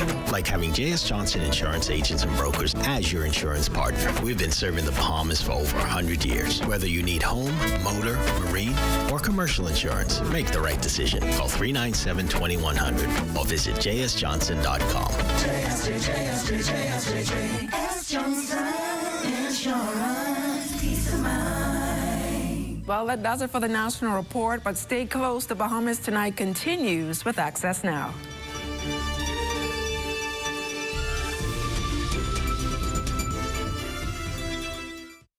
As we continue to develop the orange economy of the Bahamas and empower our artists and artisans, we as a government intend to show tangible support. We are therefore requesting our Bahamian artists and artisans to submit images of their handmade, authentically made Bahamian products and prices as we move to produce a live digital booklet with Bahamian-made works. With the creation of a live booklet, artisans can always submit new works to be included. It is our intent to use this book as a catalog for the purchase of items by all senior government officials for gifts, display items, and the like. Ministers, permanent secretaries, members of parliament, and ambassadors will be supporting our orange economy by the purchase of items and in sharing this book to the wider global creative community. We are committed to grow and expand the orange economy of the Bahamas. Tourism today. Bahamas tourism today. So Celebrating the 100th anniversary of the iconic watchtower at Blue Lagoon Island, Director General of the Ministry of Tourism, Latia Duncombe, and Managing Director of Dolphin Encounters Limited, Robert Meister, spoke to the structure's value for the past as well as the future. 100 years is significant. We've heard the history. We've heard it all. But the place that we're standing here today speaks to endurance. It speaks to relevance. And it also adds to this space in the islands of the Bahamas, a unique, authentic part of paradise that our visitors seek to enjoy and also to explore. This environment is exactly what our visitors want: authenticity, nature, history, culture, relevance. As we seek to innovate, as we seek to introduce new activities for our visitors to enjoy, we've also sought to preserve and protect a very important part of our history that will never be forgotten. The watchtower here, the view from this site, the history that it represents, is certainly an attraction that visitors far and near will continue to enjoy. This iconic tower was John T. McCutcheon's vision over a century ago, replacing a wooden structure that was destroyed during a hurricane. John T. had it designed by well-known architect and friend Howard Van Doren Shaw, who sadly never saw its completion. As Shaw McCutcheon's book, A Family Island, states, the tower still commands the island entrance over a century later. For more tourism updates, visit Tourism Today or Bahamas.com. I'm Michael Miller, and this is Tourism Today.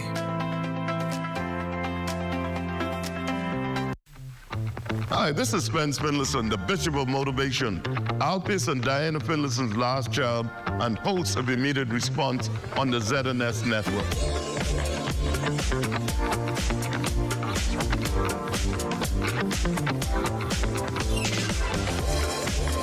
Be sure to tune in every weekday, Monday through Friday, from 10 a.m. to 12 noon for Immediate Response on the ZNS network.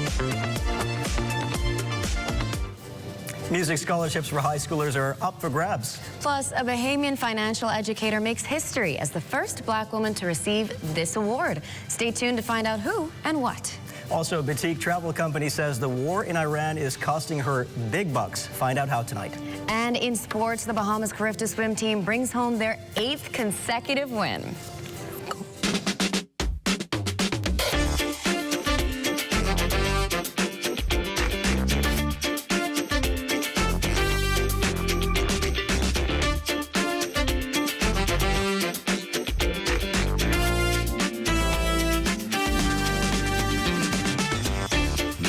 Tonight, Access Now starts now. Good evening on this moderately wet Wednesday. I'm Royson Jones. And I'm Marlena Leonard. Welcome to the Bahamas Tonight, Access Now. Welcome indeed. Now, if you're looking for a little bit more balance and harmony in your life, today is a good reminder to bring that into focus, as April 8th is recognized as International Feng Shui Day. And at its core, it's really just about how your environment shapes how you feel, from the spaces we live in to the energy we bring into them, and how all of that ties into that overall sense of balance. Absolutely. Balance is the key, and sometimes it's not what you have or don't have, but how you position it. And with that balance settled, let's shift our focus to the news. The Urban Renewal Authority, in partnership with the Church of God of Prophecy's Love Your Neighbor initiative, hosting musically inclined 12th graders this week for a chance to audition for U.S. universities and possibly secure scholarships to join their school bands. What started after one student, interestingly, was expelled from school has now grown into an initiative celebrating Bahamian youth through music, faith, and service. We noticed that our schools were suspending and expelling children out on the streets. And so we asked the principals of our schools to suspend them and expel them into the Urban Renewal Program.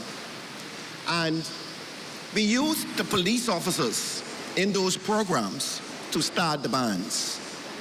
And so here we were, children who were marginalized, being trained by the Royal Bahamas Police Force, never played an instrument in their lives. All of a sudden they learned how to play music.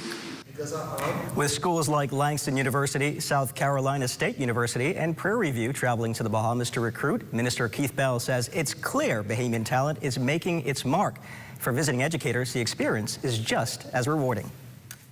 Thank thank you guys for allowing us, and I truly mean that, for allowing us to come over and audition such talented musicians, right?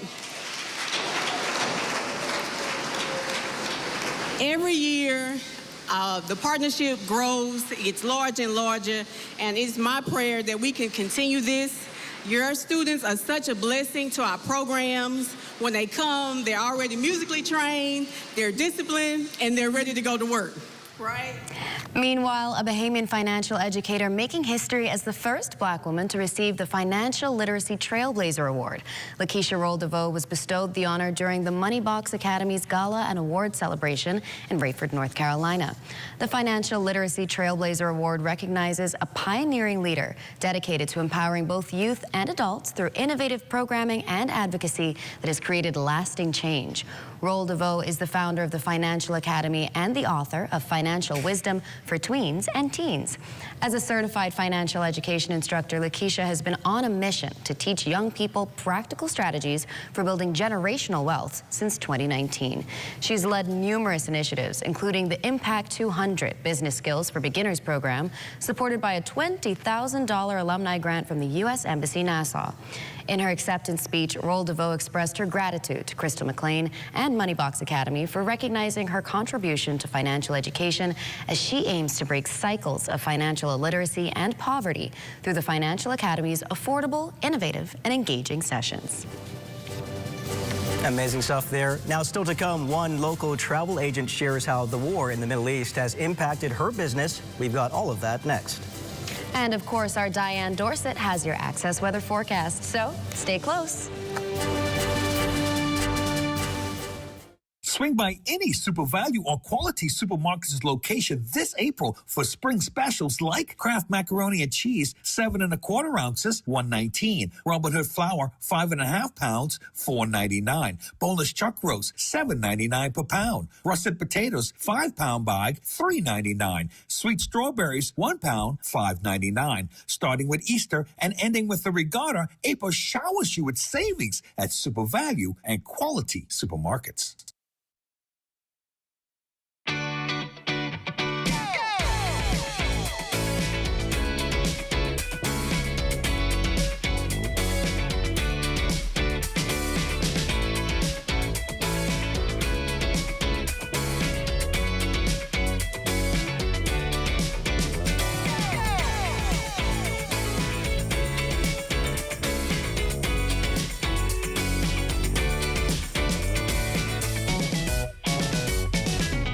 A storied party falling apart. F&M's fleeing. Chaos. Confusion. Even court battles. What's happening with the F&M is sad. Divided. Directionless. Dysfunctional. The ones left behind won't admit it, but it's chaos inside. They say a fish rots from the head down.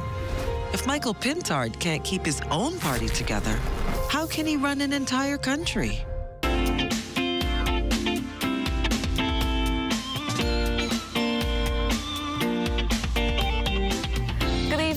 And Royson, it's time for your Access weather forecast. It's hump day, which means we're halfway through the week, so let's take a look at what's shaping our weather for the next few days. But I think it's being obvious, rain and more rain. A front stalled near central Florida on Tuesday is keeping the northern Bahamas unsettled with on and off rain and severe thunderstorms. So looking at our satellite picture, we see a broad area of cloudiness over the northwest Bahamas associated with a low pressure system and that trailing cold front moving through the area.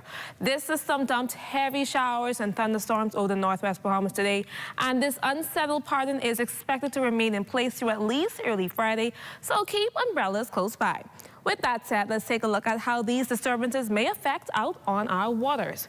In the northwest Bahamas tonight, winds will be northeast to east at 15 to 25 knots, with seas at 5 to 8 feet, and we'll get a high tide at 12:23 in the morning. Now in the central and southeast Bahamas, winds will be easterly at 10 to 15 knots, with seas at 2 to 4 feet. Then Thursday through Friday in the northwest Bahamas, winds will be northeast at 15 to 25 knots, seas at 5 to 8 feet. A low tide at 7:59 in the morning, followed by a high tide at 1:43 in the afternoon. And finally, in the central and southeast Bahamas, winds will be northeast to east at 10 to 15 knots, with seas at 2 to 4 feet. It is time now for your international temperatures, brought to you by Royal Star Assurance. They don't get no feelings, just stick and move.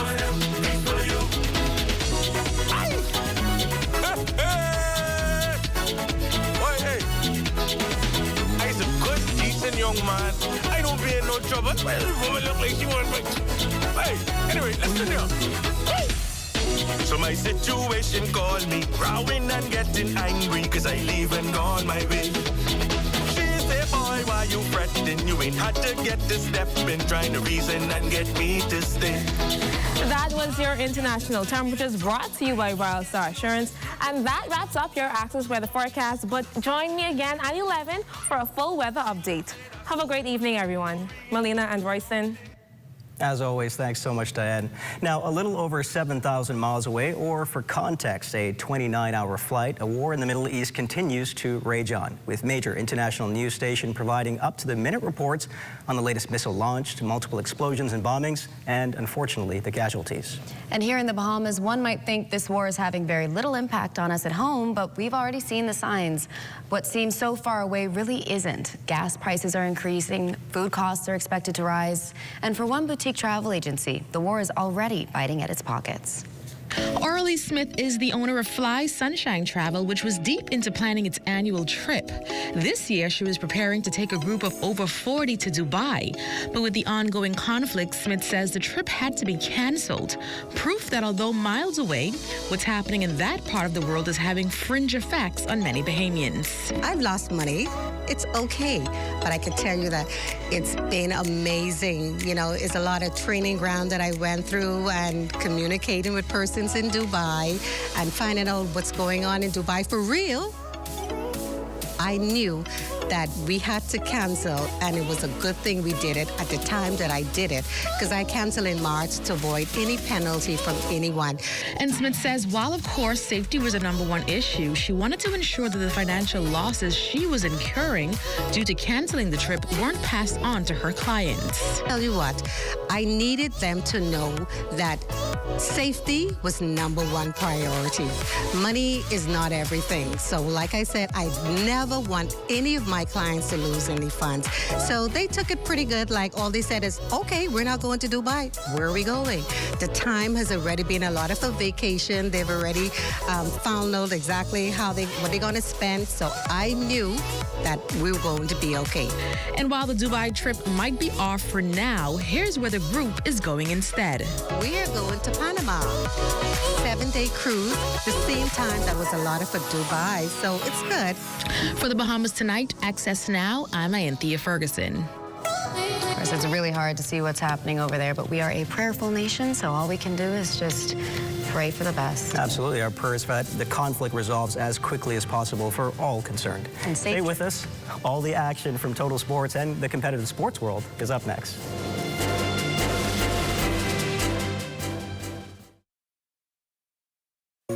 Grand Bahama, the pageant capital, will play host to the hottest youth event of the year. It's the 2026 Exquisite Catamaran Center's Miss Teen Universe Bahamas Preliminaries. Under the patronage of Minister for Grand Bahama and MP for Pine Ridge, the Honorable Ginger Moxie, the most beautiful girls from around the family of islands will compete for the big opportunity to wear the coveted crown.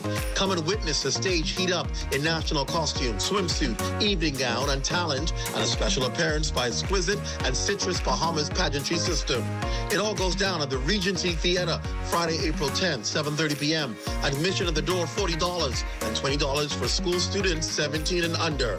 Don't miss the event of the year.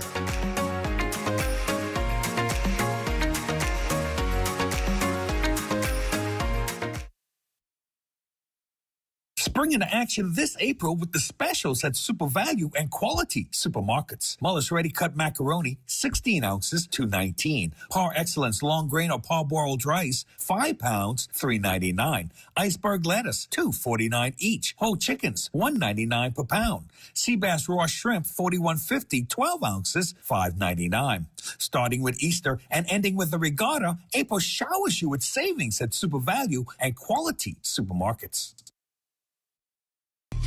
Come and visit us at Shop Smart, 'cause everything is here. Yes, we have it all for you. Toys, clothing, office supplies, appliances, custom cut blinds, bedding, drapes, and rugs. Come and visit us on Mackey Street, 2 blocks down from Wolf Road. Call us at 698-1052. Smart. Oh, everything is here. This Grifter Update is brought to you by Little Caesars Chicago-style pizza, CG Atlantic, and Bahamas QSR Limited Dunkin' Donuts. Every day with Dunkin'.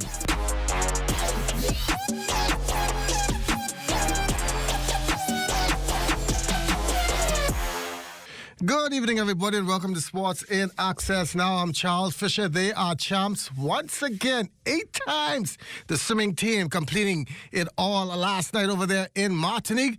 Amajal Knowles was poolside and got all the reaction.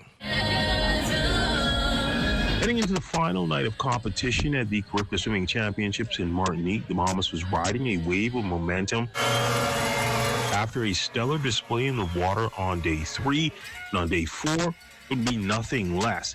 After feeling the pressure, perhaps the unthinkable happening, Bahamian swimmers with their backs against the wall stepped up to the challenge, producing some amazing swims that would see them bring home an additional 12 medals en route to a final team score of 795 points that would see them secure an unprecedented 8th straight Caribbean swimming title.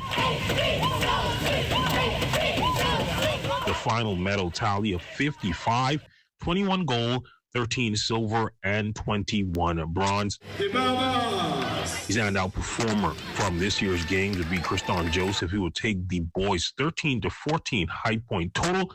Head coach Giovanni McPhee on the team's performance. We knew coming out the target was going to be on our back, right? And it wasn't going to be easy. We were very prepared for it. Like I said, the first night we came out with 5 points. It was a lead, small lead, but it was still a lead. And from there we just built every night on it, and we were able to finish it off tonight. We really showed our resilience. The Bahamian people are. We came out. It was a battle. It was a fight, right? But we stuck together. And the country as a nation and really showed how strong Bahamian people are. Now the quest for 9 in a row was officially underway, and that task may prove to be somewhat easier than this one, as that will be on home soil. More on that and a full Day 4 recap in tomorrow's Sportscast. Signing out from Fort de France from my cameraman Ashley Taylor, Amajal Knowles, ZNS Total Sports.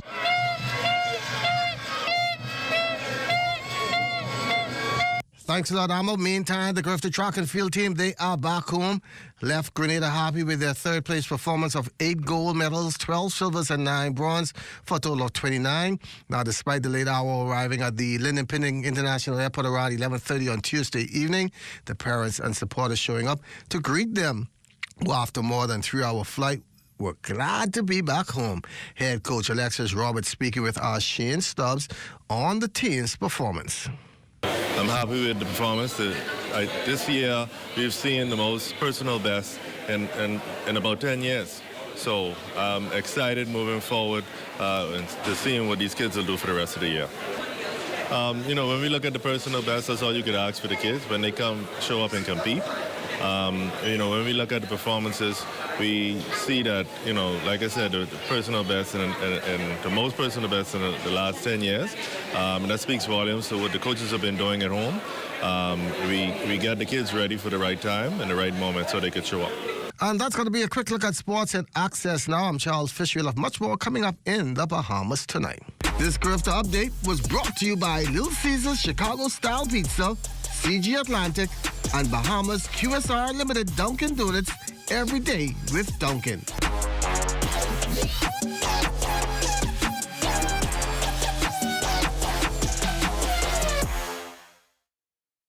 Hi everyone, I'm Marissa Benin. Coming up, Jamaica, here we come. These women of vision are on a mission. Ride the waves and savor the flavor, otherwise known as spending quality time in Antigua and Barbuda. Fun times, plus the food that sets St. Kitts and Nevis apart, all available under one roof. Cue the entertainment and the food. It's Chinese Spring Festival time. It's all next on this station.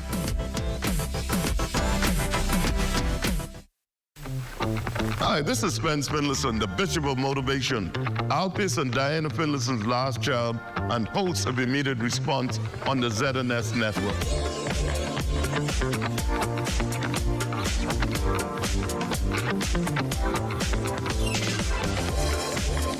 Be sure to tune in every weekday, Monday through Friday, from 10 a.m. to 12 noon for Immediate Response on the ZNS network.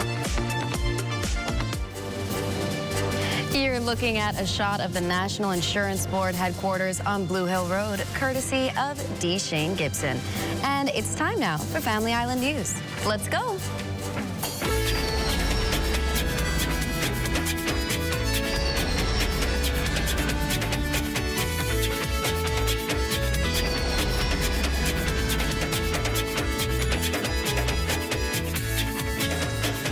The Bahamas continues to rank among the top destinations for family travel, according to New York-based Condé Nast Traveler. An April 6 article highlighted a range of family-friendly resorts across the islands, including the Atlantis Resort, Baha Mar, and Eleuthera's The Cove, Coral Sands Inn, and Pink Sands Hotel. The travel publication listed how these large-scale properties offer everything, from water parks and kids clubs to more relaxed, low-key retreats. From Nassau's major resort hubs to the quieter out islands, the Bahamas is being praised for offering flexible vacation options tailored for both adventure and relaxation. And now we promised it to you last night. We have it tonight. You're looking at a shot from last week's Light It Up Blues ceremony in Rawson Square in honor of Autism Acceptance and Awareness Month. This year's theme is Autism, Different Minds, One Community. That's absolutely beautiful. Love the blue lights. Love the awareness being brought. Yes, it's a reminder, loud and front proud. and square downtown. I think that's so important. Yes, just right in front of it. Right in front of it. Of course, remember, April 2nd is the official day, but you can wear blue all this month as it's Autism Awareness Month. That's going to do it for us here at Access Now. Be sure to keep it right here on ZNS for the live broadcast of the Progressive Liberal Party's Blueprint for Progress launch. Good night, everybody.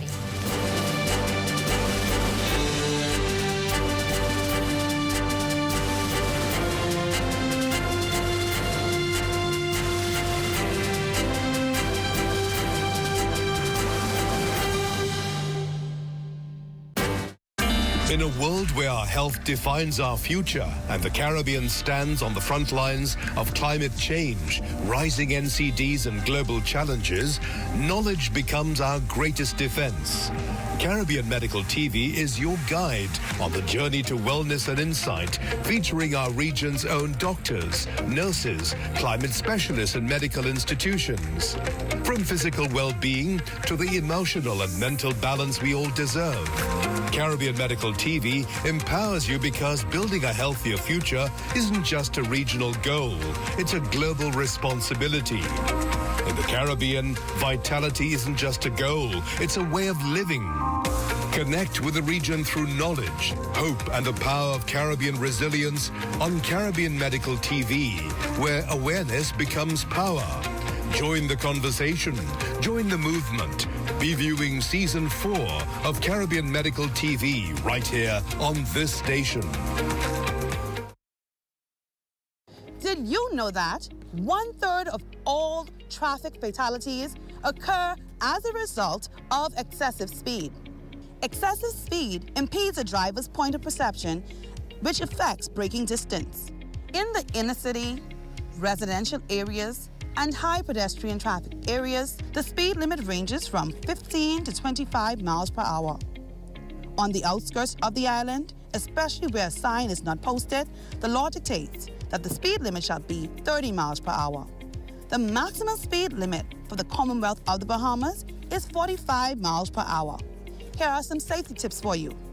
Avoid aggressive and distracted driving.